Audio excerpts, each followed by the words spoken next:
Сәлем достар, сіздермен бірге мен Малика. Менің арнама қош келдіңіздер. Бүгін біз сіздермен сковородкада голубцы жасаймыз. Ол үшін біз бұрышымызды осылай ішіндегі дәндерден тазартып аламыз. Келесі біз фарштың үстіне жұмыртқа қосып, оның үстіне күріш,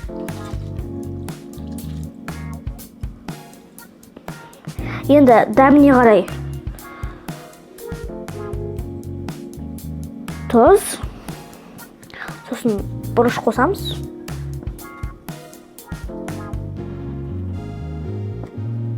Мінекей достар, жақсылап араластырып алдық. Енді біз бұны бұрыштарымыздың ішіне салып аламыз.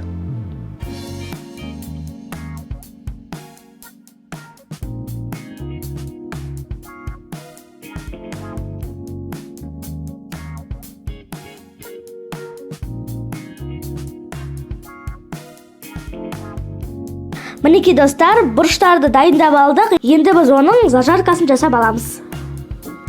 Достар, енді біз қызып тұрған сковородкаға май құямыз. Мен зәйтүн майын құйдым. Негізі кәдімгі күнбағыс майын құя берсеңіздер де болады.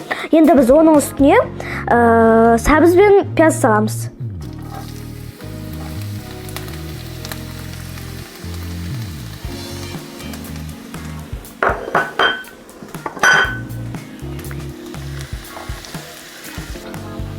Жақсылап қуырып аламыз. Картоп қоссаңыздар да болады.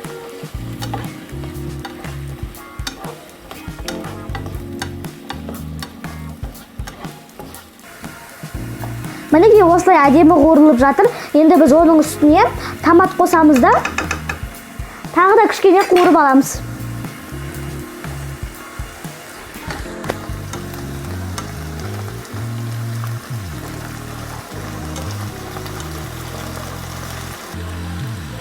Мінекей осылай әдемі болып қуырылып жатыр. Енді біз оның үстіне бір кеседей су құямыз. Және де бұрыштарымызды тізіп қоямыз.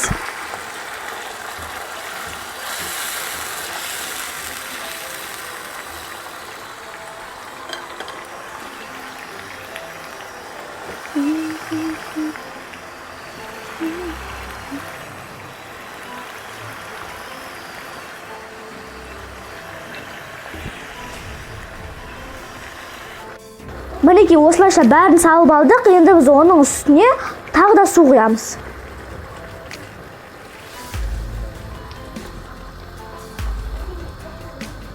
Енді тұзын бір көріп аламыз. Сосын ақырын отта 40 минуттай пісіріп аламыз. Қақпағын жауып қою керек. Мінекей достар, біздің голубцымыз дайын. Сонымен достар, біздің голубцымыз дайын. Дәмі өте дәмді болып шыққан.